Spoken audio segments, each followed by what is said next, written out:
Bhuvanagiri ఫారీ range నుంచి వచ్చాము. మనకు ఇలా ముత్తిరెడ్డిగూడెం నుంచి ఇలా ఒక మేకని చంపేసినట్టు అని చెప్పేసి, అది టైగరా లేకుండా ఏందని చెప్పేసి ఒక ఇన్ఫర్మేషన్ వచ్చేసరికి మనం ఇక్కడికి వచ్చి చూసాము. ఇప్పుడు ఆన్ ద స్పాట్ లో మనకు టైగర్ అసిస్ట్ చేయడానికి మనకు మన స్టేట్ నుంచి రిప్రజెంటేటివ్ గా వైష్ణవ్ వచ్చారు. వైష్ణవ్ వచ్చి అదంతా చూసి మనకు అక్కడ ఉన్న పగ్ మార్క్స్ కానీ లేకుంటే ఇక్కడ ఈ చనిపోయిన మేడకు కానీ అలాంటి ఘాట్లు ఏమైనా ఉన్నాయా అలాంటివి మొత్తం పర్యవేక్షించి అది కన్ఫర్మ్ చేయడం జరిగింది. అది టైగర్ అటాక్ కాదు, అది మేబీ కుక్కల దాడో లేకుంటే ఏదో ఒక దాడిలో చనిపోయి ఉంటుంది. సో మీరు అనవసరంగా ఇక్కడ టైగర్ వచ్చి చంపిందని చెప్పేసి ఫాల్స్ న్యూస్ స్ప్రెడ్ చేయొద్దు.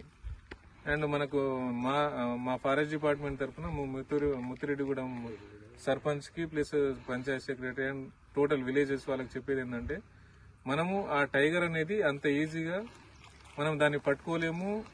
Plus at the same time దాన్ని మనం ఒక డ్రోన్ కెమెరాను లేకుంటే ఇలాంటి పెట్టి కూడా చూడలేము దాన్ని.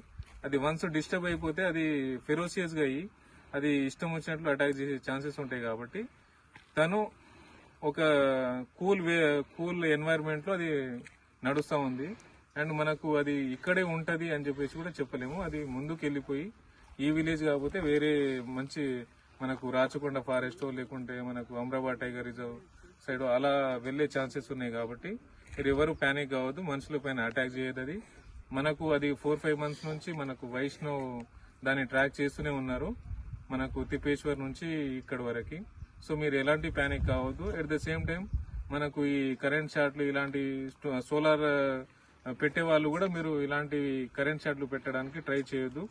టైగర్ కి ఎలాంటి హాని కలిగొద్దు. అది గుడ్ ఎన్వైరన్మెంట్ లో మన డిస్టిక్ దాటి వెళ్లిపోవాలి. సో మనం అందరం కలిసికట్టుగా దాన్ని సపోర్ట్ చేయాలి. ఇది నేను ఫారెస్ట్ డిపార్ట్మెంట్ నుంచి అందరికీ చెప్పదలుచుకున్నాను.